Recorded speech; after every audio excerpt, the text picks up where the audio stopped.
ओम साई राम साई बाबा कृपारू आपण माने समस्ते भलरे थांतु खुशी थांतु।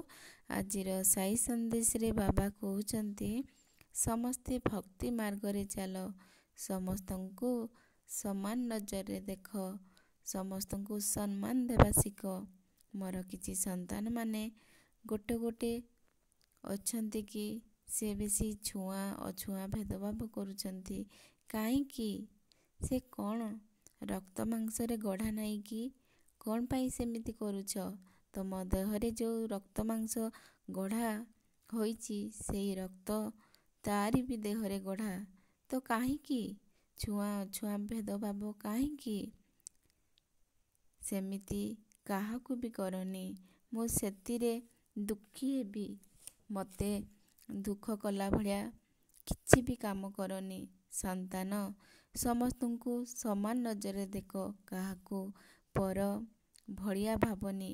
मनरे एई आण जे से मोर निजर ही, सेया भावना आण आउ आगकु बढ़। देखिब तमे जहा चाहिब ना सेया प्राप्ति हब।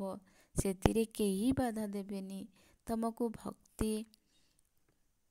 भक्ति मार्गरे चलिबाकु हब, तुमको भक्ति करिबाकु हब और अन्य मानकु भी भक्ति मार्गरे नियो। खाली पूजा पाठ करि देले दीप धूप भोग लगाई देले हेबनी। मु भक्ति करुछि बोली भाबिबनी।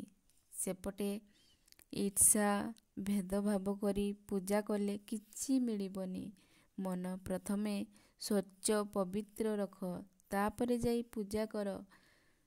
मन पवित्र रख, देखिब सबु ठीक होई जिवो। पूजा करी दउछ, तापरे ठाकुरंकु डाकुछ, भगवान एइटा करई दियो सेइटा करई दिए, मोर काईंकी होउनी, सेइटा हेई पारिबनी। निजे ठीक रुह, भल कर्म कर, भगवान आपे देबे। ताहाले जाई मो भक्तकु केबे हैराणरे पकाइबाकु देबिनी। सबु बेले खुशी रे रखिबा ପାଇଁ चेष्टा करिबी। मो उपरे भरोसा रख आ भक्ति कर मते। ओम साई राम।